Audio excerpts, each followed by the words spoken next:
Photo market online YouTube channel. Yes, ഇനി അങ്ങോട്ട് പരിചയമാകാൻ പോകുന്ന അല്ലെങ്കിൽ കുറേ പേർക്കെങ്കിലും പരിചയമുള്ള ഒരു യൂട്യൂബ് ചാനലായിട്ട് ഇനി നമ്മളങ്ങ് വളരാൻ പോവുകയാണ്. നമ്മുടെ വളർച്ചയിൽ നിങ്ങളുടെ സാന്നിധ്യം, നിങ്ങളുടെ സപ്പോർട്ട് നമ്മൾ പ്രതീക്ഷിക്കുന്നുണ്ട്. So please do support and subscribe our YouTube channel. നന്ദി, നമസ്കാരം.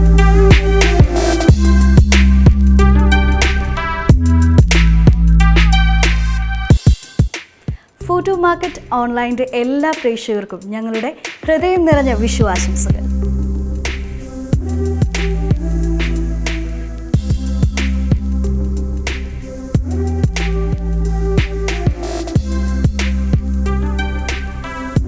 ഈ വിഷുദിനത്തിൽ നമ്മളോട് സംസാരിക്കുവാൻ, നമ്മളുമായിട്ട് സംവേദിക്കുവാൻ എത്തുന്നത് നമുക്ക് ഏറ്റവും വേണ്ടപ്പെട്ട വീഡിയോഗ്രാഫി പ്രൊഫഷണൽ ഒരു സ്പേസ് ഉണ്ടാക്കിയെടുത്ത ഹേമന്ത് ജി കുട്ടി സാറാണ്. സാറിനെ കുറിച്ച് പറയുവാനാണെങ്കിൽ ഒത്തിരിയേറെ വിശേഷണങ്ങൾ കൊടുക്കേണ്ട ഒരു വ്യക്തി കൂടിയാണ്.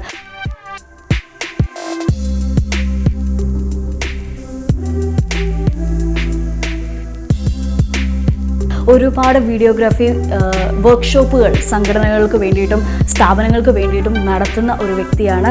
ഏകദേശം 7 വർഷത്തോളമായി ഈ ഇൻഡസ്ട്രിയിലെ സജീവ സാന്നിധ്യമാണ് അദ്ദേഹം. ഈ ഇൻഡസ്ട്രിയോടുള്ള അതിയായ പാഷൻ മൂലം എഞ്ചിനീയറിംഗ് ഒക്കെ വിട്ടിട്ട് വന്നിരിക്കുന്ന ഒരു വ്യക്തിയാണ്. പാലക്കാട് സ്വദേശിയായ ഇദ്ദേഹം നമ്മുടെ ഈ ഇൻഡസ്ട്രിയിലുള്ള ആളുകൾക്ക് വേണ്ടിയിട്ട്, വർക്ക് ചെയ്യുന്നവർക്ക് വേണ്ടി ഒരു സ്പെഷ്യൽ ആൻഡ്രോയിഡ് ആപ്പും ഉണ്ടാക്കിയെടുത്തിട്ടുണ്ട്. അതിൻ്റെ പേര് ഭയങ്കര ബ്യൂട്ടിഫുൾ ആയിട്ടുള്ള ഒരു പേരാണ് ഫോട്ടോ പീപ്പിൾ.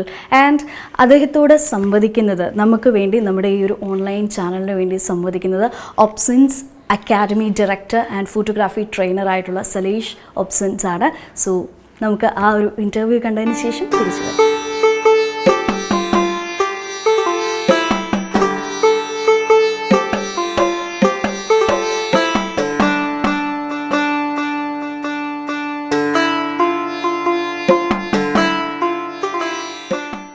ഹായ്, നമസ്കാരം. ഫോട്ടോ മാർക്കറ്റ് ഓൺലൈൻ്റെ വിഷു എപ്പിസോഡിലേക്ക് ഏവർക്കും സ്വാഗതം. ഇന്ന് നമുക്ക് അഭിമുഖം ചെയ്യാനായിട്ട് ഇവിടെ നമ്മുടെ അതിഥിയായിട്ട് വന്നിട്ടുള്ളത് ഹേമന്ത് ജി കുട്ടി. കേരളത്തിലെ വീഡിയോഗ്രാഫി ട്രെയിനിങ് രംഗത്തെ അധികായൻ എന്ന് വേണമെങ്കിൽ നമുക്ക് അദ്ദേഹത്തെ വിശേഷിപ്പിക്കാം. അപ്പോൾ ഹേമന്ത് ജി കുട്ടി, നമസ്കാരമുണ്ട്. Thank you. അഭിമുഖത്തിലേക്ക് താങ്കൾക്ക് ഹാർദവമായ സ്വാഗതം. അപ്പോൾ വീഡിയോഗ്രാഫിയുമായി ബന്ധപ്പെട്ടിട്ട് കുറേ കാര്യങ്ങൾ ചോദിച്ചറിയാമെന്ന് വിചാരിച്ചിട്ടാണ് നമ്മൾ ഇന്ന് ഈ എപ്പിസോഡ് ഇവിടെ ഡിസൈൻ ചെയ്ത് വെച്ചിട്ടുള്ളത്. ഓക്കെ. കാലാനുസൃതമായിട്ട് വീഡിയോഗ്രാഫിയിൽ ഒരുപാട് മാറ്റങ്ങൾ നമ്മൾ അനുഭവിച്ചിട്ടുള്ളതാണ്. കറൻ്റ്ലി നമ്മുടെ ഈ വീഡിയോഗ്രാഫി രംഗത്ത് DSLR യുഗത്തിൽ നിന്ന് മിറർലെസ്സിലേക്ക് വന്നുകൊണ്ടിരിക്കുകയാണ്, അല്ലെങ്കിൽ ഓൾമോസ്റ്റ് വന്നു എന്ന് തന്നെ പറയാം.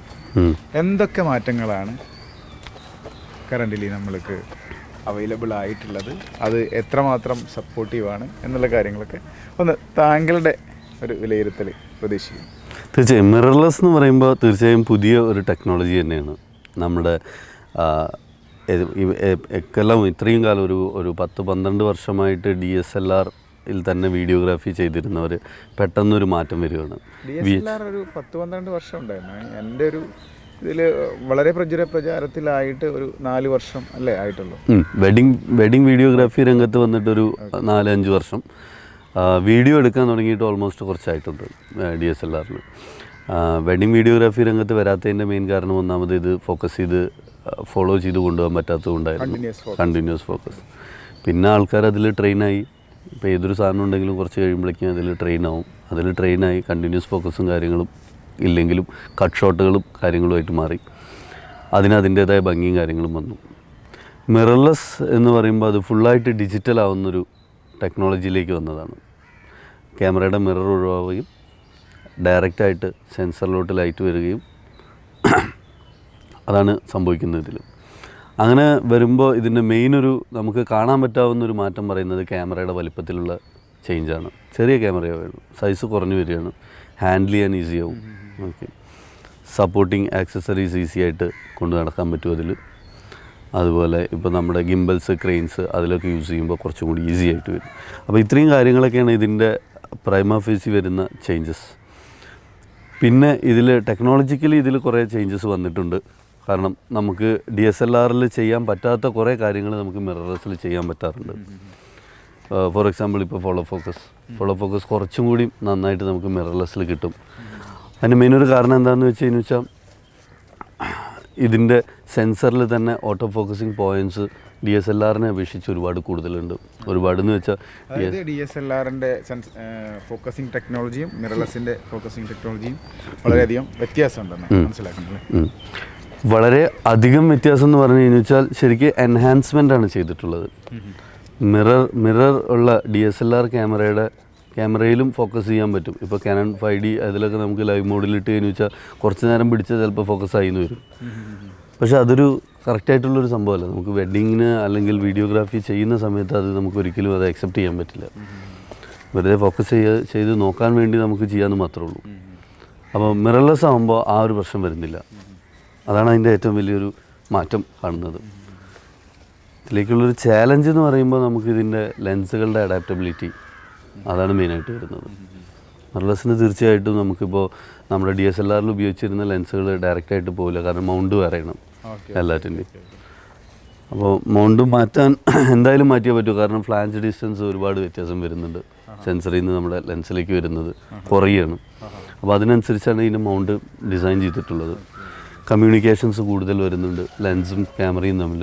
അതുകൊണ്ടുള്ള ബെനിഫിറ്റ് എന്താണ് ആക്ച്വലി ഈ ഫ്ലാഞ്ച് ഡിസ്റ്റൻസ് കുറയുന്നത് കൊണ്ട്? ഫ്ലാഞ്ച് ഡിസ്റ്റൻസ് കുറച്ചത് മെയിൻലി വേറെ ഒന്നുമല്ല, മിറർ പോയി കഴിഞ്ഞാൽ ഫ്ലാഞ്ച് ഡിസ്റ്റൻസ് എന്തായാലും കുറഞ്ഞു. പക്ഷേ ബെനിഫിറ്റ് കുറേ വരുന്നുണ്ട് ഇതിൽ. ഒന്നാമത്തെ കാര്യം, നമുക്ക് ലെൻസിൻ്റെ ഡയ കുറയ്ക്കാം. വലിയ ലെൻസുകൾ ആവശ്യമില്ലാതെ വരും. കാരണം ലൈറ്റിൻ്റെ ട്രാൻസ്മിറ്റ് ചെയ്യുമ്പോൾ എന്തായാലും ലൈറ്റിന് ലോസ് ഉണ്ടാവും.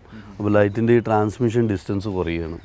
അപ്പോൾ ലെൻസിൽ നിന്ന് വളരെ പെട്ടെന്ന് തന്നെ നമ്മുടെ സെൻസറിലേക്ക് എത്തുകയാണ്.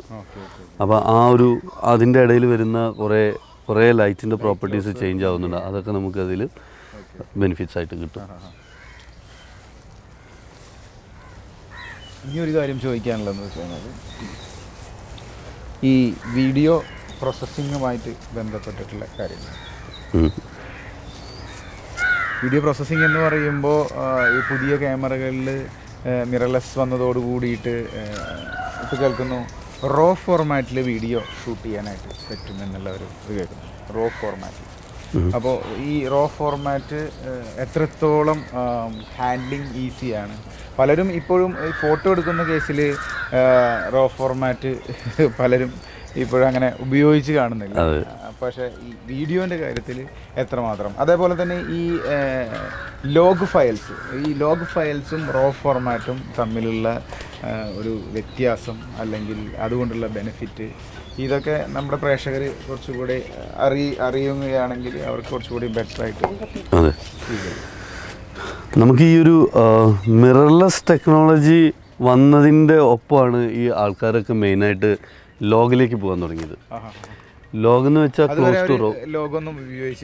മെയിൻലി നമുക്ക് ക്യാമറയിൽ വരുന്ന റെക്കോർഡിംഗ് ഫോർമാറ്റുകൾ AVC HD അല്ലെങ്കിൽ MP4 MOV ഇതിലാണ് റെക്കോർഡ് ചെയ്തുകൊണ്ടിരുന്നിരുന്നത്. അപ്പോൾ റോ എന്ന് പറയുമ്പോൾ കുറച്ചും കൂടിയും ഓപ്പൺ ആയിട്ടുള്ള ഫോർമാറ്റാണ്. അതായത് ഫോട്ടോയിനുള്ള റോ പോലെ തന്നെയാണ് ഉദ്ദേശിക്കുന്നത്. എടുക്കുന്ന ഫുട്ടേജ് കളറൊന്നും ഉണ്ടാവില്ല. അപ്പോൾ നമുക്ക് ഫസ്റ്റായിട്ട് കാണുമ്പോൾ തന്നെ അത് കുറച്ചൊരു നരച്ച പോലെ ഇരിക്കും. പക്ഷേ ഇതിൻ്റെ ഫയൽ സൈസ് കൂടുതലായിരിക്കും. ഫയലിൽ നമ്മുടെ കളർ ഇൻഫോർമേഷൻസ് ഒരുപാട് സേവ് ആയിട്ടുണ്ടാവും. അത് നമ്മൾ പോസ്റ്റ് പ്രൊഡക്ഷനിൽ ഹെൽപ്പ് ചെയ്യും. റോള് ചെയ്യുമ്പോൾ നമുക്ക് സ്റ്റില്ലിലുള്ള പോലെ തന്നെ ഗുണങ്ങളുണ്ട്. കാരണം നമുക്ക് വൈറ്റ് ബാലൻസോ കാര്യങ്ങളോ ഒന്നും അധികം ശ്രദ്ധിക്കേണ്ട ആവശ്യമില്ല. അധികം എന്ന് വെച്ചാൽ നമുക്ക് സ്റ്റില്ലിലാണെങ്കിൽ തീരെ ശ്രദ്ധിക്കേണ്ട ആവശ്യമില്ല, നമുക്ക് എങ്ങനെ വേണമെങ്കിൽ മാറ്റാം. പക്ഷേ വീഡിയോയിൽ ചെയ്യുമ്പോൾ കുറച്ചൊന്ന് കറക്റ്റാക്കി വെച്ച് കഴിഞ്ഞാൽ നമുക്ക് പോസ്റ്റ് പ്രോസസ്സിങ് വളരെ ഈസി ആയിരിക്കും. ഇപ്പോൾ റോ ഫയൽസിന് പൊതുവേ ഫയൽ സൈസ് കൂടും. അപ്പോൾ അത് ഹാൻഡിൽ ചെയ്യാനുള്ള ബുദ്ധിമുട്ട് കൊണ്ടാണ് ആൾക്കാർ എടുക്കാതെ വന്നിരുന്നത്. പക്ഷേ ഇപ്പോഴത്തെ ഒരു അവസ്ഥയിൽ ഇപ്പോൾ നമുക്ക് സ്റ്റില്ലെന്ന് പറയുമ്പോൾ കുറച്ചും കൂടി ഈസിയാണ്. കാരണം സ്റ്റില്ലിൽ ഇപ്പോൾ നമുക്ക് JPEG എടുത്താൽ നമുക്ക് കുറേയൊക്കെ കോമ്പൻസേറ്റ് ചെയ്യാം. കാരണം നമ്മളൊരു ഫോട്ടോ എടുത്താൽ അപ്പോൾ തന്നെ നോക്കിയിട്ട് നമ്മൾ വീണ്ടും മാറ്റിയിട്ട് അടിക്കുകയാണ്. പക്ഷേ വീഡിയോയിൽ അങ്ങനെ ഒരു ഫെസിലിറ്റി കിട്ടുന്നില്ല. നമുക്ക് കണ്ടിന്യൂസ് ആയിട്ട് എടുത്ത് പോകണം ഒരിക്കൽ സെറ്റ് ചെയ്തതെന്ന് വെച്ചാൽ. അപ്പോൾ നമുക്ക് മെയിൻലി വെഡ്ഡിങ്സൊക്കെ ആകുമ്പോൾ പുറകിൽ വീഡിയോ ലൈറ്റ് വരും. അപ്പോഴേക്കും അതിൻ്റെ ടോണ് മാറും. അപ്പോൾ നമുക്കിങ്ങനെ കണ്ടിന്യൂസ് ഷോട്ടുകൾ വലിച്ചുകൊണ്ട് എടുക്കുന്ന സാധനങ്ങളൊക്കെ കുറച്ച് ബുദ്ധിമുട്ടായിരിക്കും. റോൾ എടുക്കുമ്പോൾ തീർച്ചയായിട്ടും നമുക്ക് ക്യാമറയുടെ ഡൈനാമിക് റേഞ്ച് ഫുള്ളായിട്ട് യൂസ് ചെയ്യാൻ പറ്റും. അതിൻ്റെ യൂട്ടിലൈസ് ചെയ്യാൻ പറ്റും. നമുക്ക് കുറച്ചും കൂടി ബാക്ക്ഗ്രൗണ്ടും ഹൈലൈറ്റ്സിലുള്ള ഡീറ്റെയിൽസൊക്കെ വാഷ് ഔട്ടായി പോയെങ്കിലും ഓൾമോസ്റ്റ് വാഷ് ഔട്ടായ സാധനങ്ങൾ വരെ നമുക്ക് തിരിച്ചെടുക്കാൻ പറ്റും. അപ്പോൾ അതുകൊണ്ട് തീർച്ചയായിട്ടും റോ ഫോർമാറ്റ് വളരെ നല്ല ഒരു നമുക്ക് വീഡിയോഗ്രാഫേഴ്സിന് തീർച്ചയായിട്ടും യൂസ് ചെയ്യാൻ പറ്റുന്നൊരു സംഭവമാണ്. കുറച്ച് ഫയൽ സൈസ് കൂടിയാലും നമുക്കതൊരു സേഫ്റ്റി ആസ്പെക്ട്സിൽ നോക്കുകയാണെങ്കിൽ കൂടി കുറച്ചും കൂടി ആണ് മോർ ദൻ എസ്തെറ്റിക്സ് തീർച്ചയായിട്ടും വരും.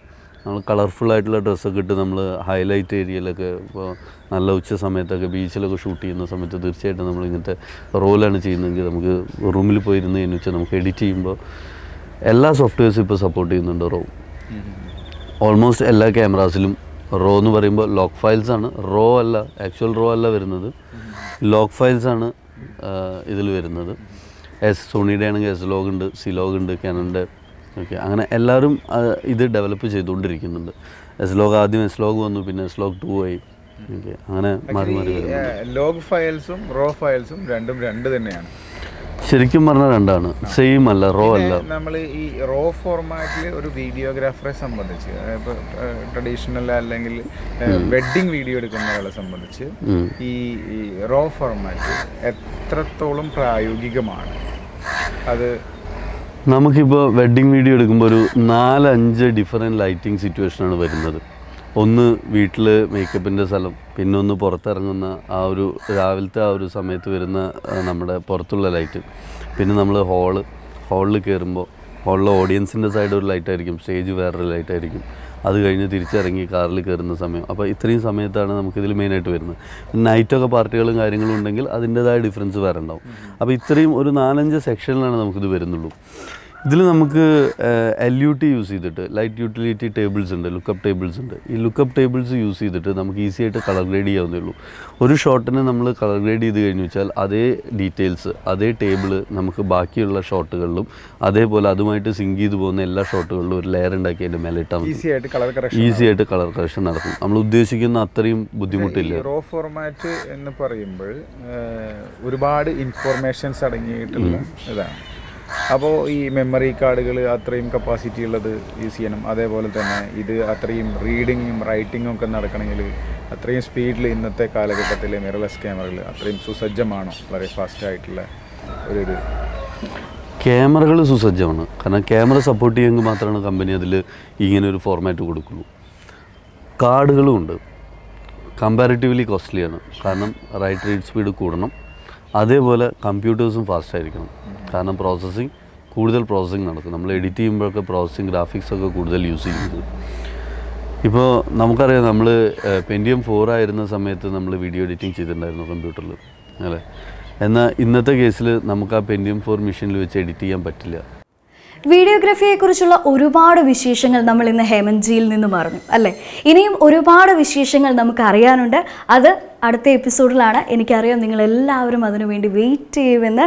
എല്ലാവർക്കും ഒരിക്കൽ കൂടി നല്ലൊരു അടിപൊളി വിഷുദിനാശംസകൾ നേർന്നുകൊണ്ട് നിർത്തുന്നു. നന്ദി, നമസ്കാരം.